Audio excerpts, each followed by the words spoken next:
ओम शांति। आज 28 अक्टूबर 2023 के साकार मधुर महावाक्य हैं। आज की मधुर मुरली में बाबा ने बहुत विशेष बात समझाई है कि सर्विस की वृद्धि का आधार कौन सा है। सर्विस की वृद्धि का आधार है कि जो ज्ञान योग में महारथी बच्चे हैं उनको अपने पास बुलाना चाहिए। वो चक्र लगाते रहें ताकि सभी की ज्ञान योग से पालना हो सके। कोई कोई बच्चे सोचते हैं कि उनके आने से हमारा मान कम हो जाएगा। बाबा ने कहा ये भी सूक्ष्म अहंकार है। अगर कोई आएंगे तो वो हमारी मदद करके जाएंगे, अच्छी गाइडेंस देकर जाएंगे। तो कभी ये संकल्प नहीं आना चाहिए कि हमारा कोई मान कम हो जाएगा, बल्कि महारथियों को अपने पास बुलाना चाहिए और सभी आत्माओं को उन्हीं से प्रेरणा लेनी चाहिए। साथ साथ बाबा ने याद किया बेहद की घड़ी को। बेहद की घड़ी और वैसे घड़ी दोनों की तुलना करते हुए बाबा ने कहा ये जो सृष्टि चक्र है ये बेहद की घड़ी है। इसमें हम समय को देख रहे हैं कि अब नई दुनिया आने वाली है। बाबा ने कहा इसके जो कांटे हैं रेडियम के बनाने चाहिए जो दूर से चमके।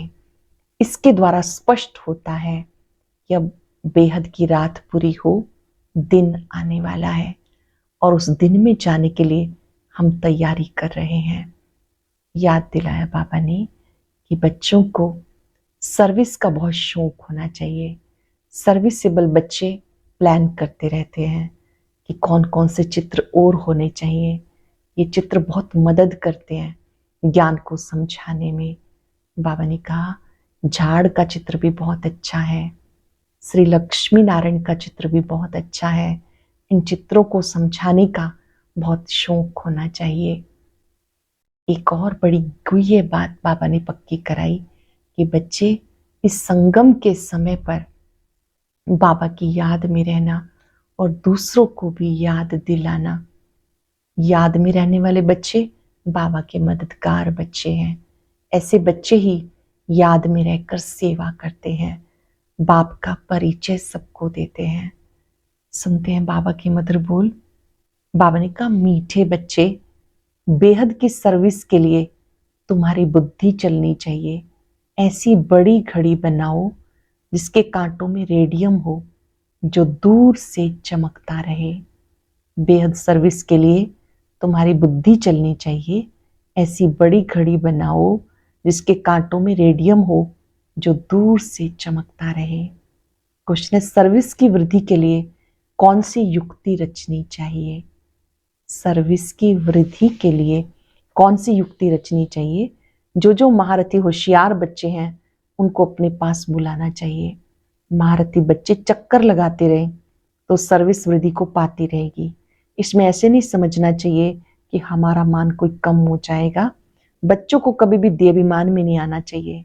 महारथियों का बहुत बहुत रिगार्ड रखना चाहिए। अटेंशन से सुनेंगे। जो महारथी होशियार बच्चे हैं उनको अपने पास बुलाना चाहिए।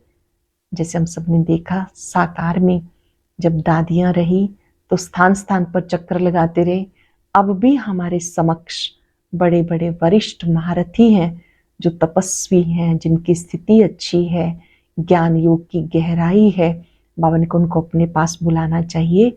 महारथी बच्चे चक्कर लगाते रहें, सर्विस वृद्धि को पाती रहेगी। इसमें ऐसे नहीं समझना चाहिए कि हमारा मान कोई कम हो जाएगा। बच्चों को कभी भी देवाभिमान में नहीं आना चाहिए। महारथियों का बहुत बहुत रिगार्ड रखना चाहिए। गीत है ये वक्त जा रहा है। ओम शांति। घड़ी का नाम सुना तो बेहद की घड़ी याद पड़ी। यह है बेहद की घड़ी। इसमें सारी बुद्धि से समझने की बात है। उनका भी बड़ा कांटा छोटा कांटा है।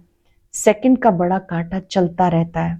अब रात के 12 बजे हैं, यानी रात पूरी हो, दिन शुरू होना है। ये बेहद की घड़ी कितनी बड़ी होनी चाहिए। इसमें कांटे जो बनाए उसमें रेडियम भी देना चाहिए जो दूर से चमकता रहे। घड़ी तो अपने आप समझाती है। कोई भी नया आए तो घड़ी आकर देखे। बुद्धि भी कहती बरोबर कांटा अंत में आके पहुंचा है। कोई भी समझ सकता है विनाश जरूर होना चाहिए। फिर है सतयुग की आदि। सतयुग में बहुत थोड़ी आत्माएं होती हैं, तो इतनी सब आत्माएं जरूर वापस जाती होंगी। चित्रों पे समझाना बहुत सहज है। ऐसी घड़ी कोई बनाए तो बहुत खरीद करके भी अपने घर में रखे। इस पे समझाना है। ये कलयुगी भ्रष्टाचारी दुनिया है, अनेक धर्म भी हैं, विनाश भी सामने खड़ा है, नेचुरल कैलेमिटीज भी होनी है। अब इन लक्ष्मी नारायण आदि को भी सत्युग की बादशाही कैसे मिली? जरूर बाप द्वारा मिली होगी। पतित पावन आते हैं पतित दुनिया में संगम पर, पावन दुनिया में बाप को आना नहीं है। इस गोले पे समझाने के लिए बड़ी फर्स्ट क्लास बात है, और इस पे समझाना किसको भी बड़ा सहज है। जिसके पास पैसे बहुत है वो तो आर्टिस्ट को झट ऑर्डर देकर झट चीज तैयार हो जाएगी। गवर्नमेंट का काम तो इतने में हो जाता है। यहाँ तो मुश्किल कोई काम करते हैं। कोई अच्छा आर्टिस्ट चित्र बनाता है तो वो शोभता भी है। आजकल आर्ट का मान बहुत है। डांस का आर्ट कितना दिखाते हैं। समझते पहले ऐसे डांस होते थे, परंतु ऐसे कोई है नहीं। ये बेहद की घड़ी फट से बनानी चाहिए। सृष्टि चक्र का चित्र फट से बनाना चाहिए, जो अच्छी रीति मनुष्य समझ जाए। कलर भी ऐसा अच्छा हो जो चमकता रहे। पतित पावन कोई मनुष्य तो हो नहीं सकता। मनुष्य पतित है ना, तभी तो गाते हैं पावन दुनिया भी स्वर्ग है। मनुष्य तो नहीं समझते कि श्री कृष्ण ही श्याम है, फिर सुंदर बनता है, इसलिए नाम पड़ा श्याम सुंदर। हम भी पहले नहीं समझते थे, अब बुद्धि में है। बरोबर काम चिता पर बैठने से काले हो जाते, अर्थात आत्मा पतित हो जाती। ये भी स्पष्ट करके लिखना है। वर्षा देते हैं परम पिता परमात्मा, श्राप देते हैं रावण। हम मनुष्यों की बुद्धि फिर चली जाती रघुपति राघव राजा राम की तरफ, परंतु राम तो है परम पिता परमात्मा। ये सब बुद्धि चलाकर चित्र बनाने चाहिए, क्योंकि आजकल अपने को भगवान सब कहते रहते हैं। जानते हो बाप तो एक ही है, बाकी सब आत्माएं परम धाम में परमात्मा के साथ जाकर रहेंगी। उस समय बाप भी ब्रह्मांड का मालिक, हम भी मालिक। फिर बाबा कहते तुम बच्चों को मैं विश्व का मालिक बनाता हूँ, और भले कितना भी बड़ा राजा हो, ऐसे नहीं कहेंगे कि हम विश्व के मालिक हैं। बाप तो विश्व का मालिक बना रहे हैं, तो ऐसे माता पिता पर कितना कुर्बान जाना चाहिए। उनकी श्रीमत मशहूर है, उन पर चलते चलते पिछाड़ी में आकर श्रीमत का पूरा पालन करते। अभी अगर श्रीमत पर पूरा चले तो श्रेष्ठ बन जाए। कितना माथा मारना पड़ता। जब तक यज्ञ है तब तक पुरुषार्थ चलता रहेगा। जब तक यज्ञ है तब तक पुरुषार्थ चलता रहेगा। यह रुद्र ज्ञान यज्ञ, वो भी रुद्र यज्ञ करते हैं शांति के लिए, उसमें तो शांति हो ना सके। बाप का तो एक ही यज्ञ है, इसमें सारी सामग्री स्वाह हो जाती है और सेकंड में जीवन मुक्ति मिलती है। वो कितने यज्ञ रचते हैं, फायदा कोई नहीं। तुम बच्चे हो नॉन वायलेंस, पवित्रता बिगर कोई स्वर्ग में जा ना सके। यह है पिछाड़ी का समय, पतित दुनिया, भ्रष्टाचारी रावण की दुनिया। 100% अपवित्रता, अशांति, दुखी, रोगी सब लिखना पड़े। फिर स्वर्ग में है श्रेष्ठाचारी, 100% पवित्रता, सुख, शांति और निरोगी। सत्युगी दुनिया में पवित्रता, सुख, शांति और निरोगी काया, वो है रावण का श्राप। यह शिव बाबा का वर्षा पूरी लिखत होनी चाहिए। भारत फलाने समय से फलाने समय तक श्रेष्ठाचारी था, फिर फलाने समय से भ्रष्टाचारी बना। लिखत ऐसी हो जो देखने से समझ जाए, समझाने से भी बुद्धि का नशा चढ़ेगा। इस धंधे में ही रहने से फिर प्रैक्टिस हो जाएगी। वह सर्विस 8 घंटा करते हैं, ये भी 8 घंटा करनी चाहिए। सेंटर पर बच्चियां जो हैं उसमें नंबरवार हैं। कोई को तो सर्विस का बहुत शौक है, जहां तहां भागते रहते। कोई तो एक ही जगह पर आराम से बैठ जाते हैं। कई बच्चे तो अच्छी सेवा करते हैं, कोई कोई बाबा कहते हैं ऐसे आराम से बैठ जाते, उनको ऑलराउंडर नहीं कहेंगे। महारथियों को कुछ समझते नहीं तो सर्विस भी ढीली हो जाती। बहुतों को अपना अहंकार बहुत रहता है, हमारा मान हो, दूसरा कोई आएगा तो हमारा मान कम हो जाएगा। ये नहीं समझते कि महारथी तो मदद ही करेंगे। अपना अहंकार रहता है, ऐसे भी बुद्धू हैं। कईयों को अपना अहंकार रहता है, ऐसे भी बुद्धू हैं। बाबा कहते सच्चे दिल पे साहिब राजी। बाबा के पास समाचार तो आते रहते हैं, बाबा हर एक की रग को समझते हैं। ये बाबा भी अनुभवी है, तो गोले की समझानी बहुत अच्छी है, ये समझाने तुम्हारी निकलेगी तो तुम्हारी सर्विस बहुत अच्छी विहंग मार्ग की हो जाएगी। अभी तो चीटी मार्ग की सर्विस है, अपने ही देहाभिमान में रहते, इसलिए बुद्धि चलती नहीं। अभी ये है विहंग मार्ग की सर्विस। सर्विसेबल बच्चों का माथा चलता रहेगा, क्या क्या बनाना चाहिए, चित्रों पे समझाना बहुत सहज है। अभी कलयुग है, सतयुग स्थापन होता है, बाप ही सबको वापस ले जाएंगे। वहां है सुख, ये है दुख की दुनिया। सब पतित हैं, पतित मनुष्य कोई को भी मुक्ति, जीवन मुक्ति नहीं दे सकते। यह भक्ति के कारोबार सिखाने वाले गुरु सब है, भक्ति मार्ग के। ज्ञान मार्ग का गुरु कोई है नहीं। यहाँ तो कितनी मेहनत करनी पड़ती। भारत को स्वर्ग बनाने में जादूगरी का खेल है, इसलिए उनको जादूगर भी कहते हैं। श्री कृष्ण को कभी जादूगर नहीं कहेंगे, बाबा को जादूगर कहते हैं। श्री कृष्ण को कभी जादूगर नहीं कहेंगे। श्री कृष्ण को भी शाम से सुंदर बनाने वाला वो बाप है। समझाने का बड़ा नशा होना चाहिए, बाहर में जाना चाहिए। गरीबी अच्छा उठाते हैं, साहूकारों में उम्मीद कम रहती। 100 गरीब तो 1-2 साहूकार, 5-7 साधारण निकलेंगे, ऐसे ही काम चलता है। धन की इतनी दरकार नहीं रहती। गवर्नमेंट ने देखो कितना बारूद बनाया, दोनों समझते विनाश हो जाएगा, हम विनाश को पाएंगे, तब मलूक कौन बनेंगे, शिकारी कौन बनेंगे। कहानी है ना, 2 बिल्ले लड़े, मक्खन बीच में बंदर को मिल गया। श्री कृष्ण के मुख में मक्खन दिखाते हैं, ये है स्वर्ग रूपी मक्खन। ये बातें मुश्किल कोई समझ सकते, यहाँ 20-25 वर्ष रहने वाले भी कुछ नहीं समझते। पहले पहले बच्ची बनी, उसमें कितने आए कितने चले गए, कोई जम गए। ड्रामा में कल्प पहले भी ऐसा ही हुआ था, अब भी ऐसे हो रहा है। चित्र जितने बड़े होंगे उतना कोई को भी समझाना बड़ा सहज होगा। लक्ष्मी नारायण का चित्र भी जरूरी है, झाड़ से पता पड़ता है भक्ति कल्ट कब से शुरू होता। ब्रह्मा की रात 2 युग, ब्रह्मा का दिन 2 युग।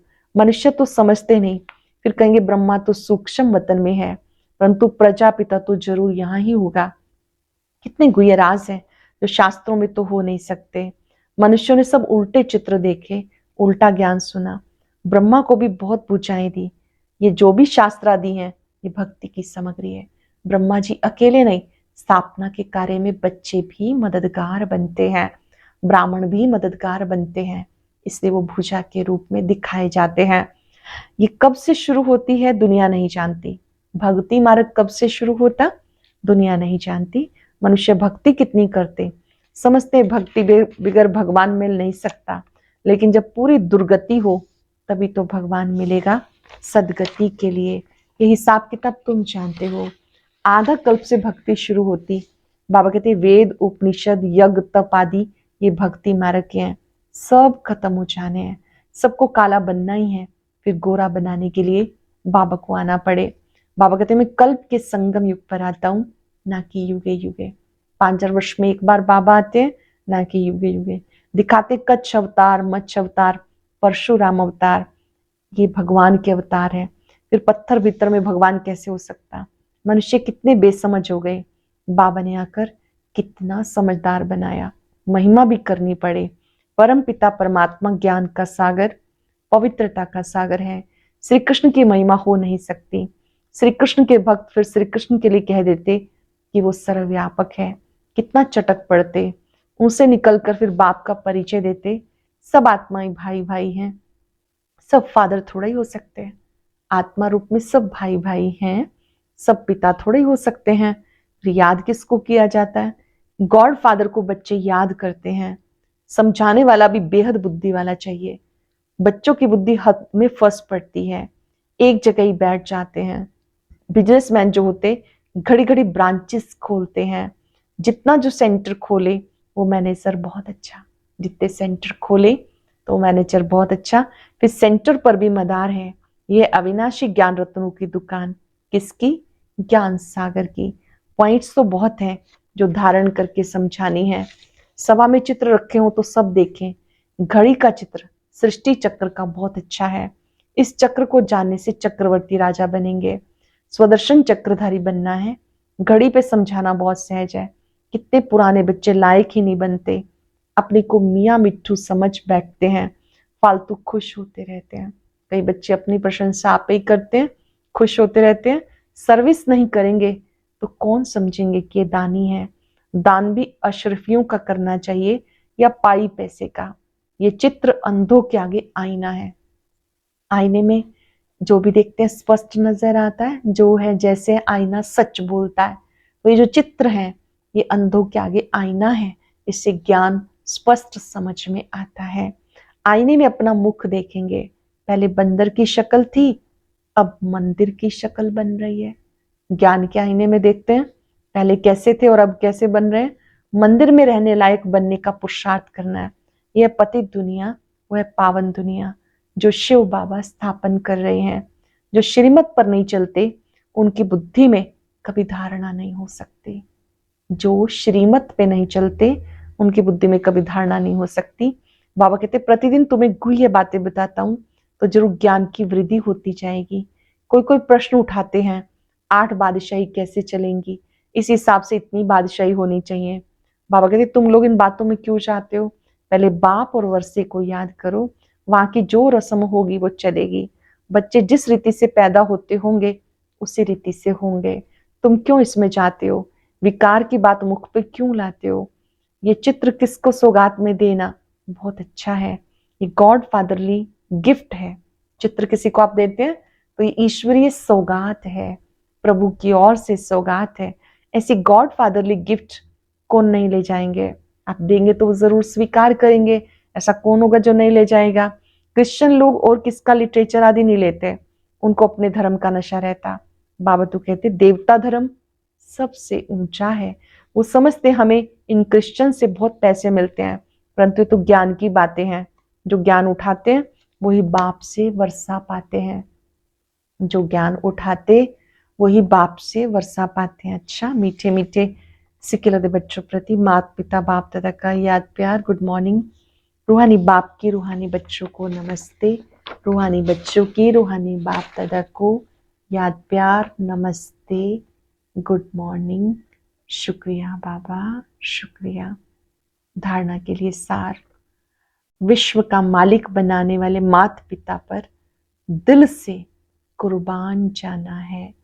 उनकी श्रीमत पर अच्छी रीति चल श्रेष्ठ बनना है। अपनी दिल सदा सच्ची रखनी है, अहंकार में नहीं आना। अशरफियों का दान करना है, ज्ञान दान करने में महारथी बनना है। 8 घंटा ईश्वरीय सर्विस जरूर करनी है। विश्व का मालिक बनाने वाले माता पिता पर दिल से कुर्बान जाना है। उनकी श्रीमत पर अच्छी रीति चल श्रेष्ठ बनना है। अपनी दिल सदा सच्ची रखनी है, अहंकार में नहीं आना। अशरफियों का दान करना है, ज्ञान दान करने में महारथी बनना है। 8 घंटा ईश्वरीय सर्विस जरूर करनी है। वरदान है सर्व प्राप्तियों की अनुभूति द्वारा माया को विदाई दे बधाई पाने वाले खुश नसीब भव। सर्व प्राप्तियों की अनुभूति द्वारा माया को विदाई दे बधाई पाने वाले खुश नसीब आत्मा भव। जिनका साथी सर्वशक्तिवान बाप है उनको सदा ही सर्व प्राप्तियां हैं। उनके सामने कभी किसी प्रकार की माया आ नहीं सकती। जो प्राप्तियों की अनुभूति में रह माया को विदाई देते हैं उन्हें बाप दादा द्वारा हर कदम में बधाई मिलती है। जो प्राप्तियों की अनुभूति में रह माया को विदाई देते हैं उन्हें बाप दादा द्वारा हर कदम में बधाई मिलती है। तो सदा इस स्मृति में रहो, स्वयं भगवान हम आत्माओं को बधाई देते हैं। जो सोचा नहीं था वो पा लिया, बाबा को पाया, सब कुछ पाया। ऐसी खुश नसीब आत्मा हो। कितने खुश नसीब हैं, बाबा को पाया, सब कुछ पाया। अटेंशन से सुनेंगे। जिसका साथी सर्वशक्तिवान बाप है उनको सदाई सर्व प्राप्तियां हैं। उनके सामने कभी किसी प्रकार की माया नहीं आ सकती। जो प्राप्तियों की अनुभूति में रह माया को विदाई देते हैं उन्हें बाप दादा द्वारा हर कदम में बधाई मिलती है। तो सदा इसी स्मृति में रहो, स्वयं भगवान हम आत्माओं को बधाई देते हैं। जो सोचा नहीं वो पा लिया, बाबा को पाया, सब कुछ पाया। ऐसी खुश नसीब आत्मा हो। स्लोगन है स्वचिंतन प्रभु चिंतन करो तो व्यर्थ चिंतन स्वतः ही समाप्त हो जाएगा। स्वचिंतन करो, प्रभु चिंतन करो, तो व्यर्थ चिंतन स्वतः ही समाप्त हो जाएगा। आज हम याद करेंगे, मैं खुश नसीब आत्मा हूं। अपनी खुश नसीबी को गहराई से अनुभव करें। सोचो, कभी सोचा भी नहीं था भगवान मिलेंगे, रोज पढ़ाएंगे, साथी बनकर पल पल साथ देंगे। मेरा भाग्य अति श्रेष्ठ है। बाबा ने मुझे सर्व प्राप्तियों से भरपूर किया है। माया जीत बनने की बधाइयां दी हैं। बधाई हो बच्चे, मेरे विजयी बच्चे, बधाई हो, आप माया जीत हो।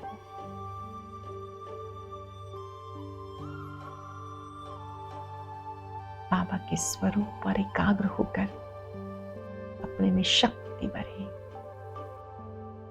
मेरे जैसा खुश नसीब कोई और नहीं, कोई और नहीं। खुश नसीबी देने के लिए शुक्रिया, शुक्रिया, शुक्रिया। ओम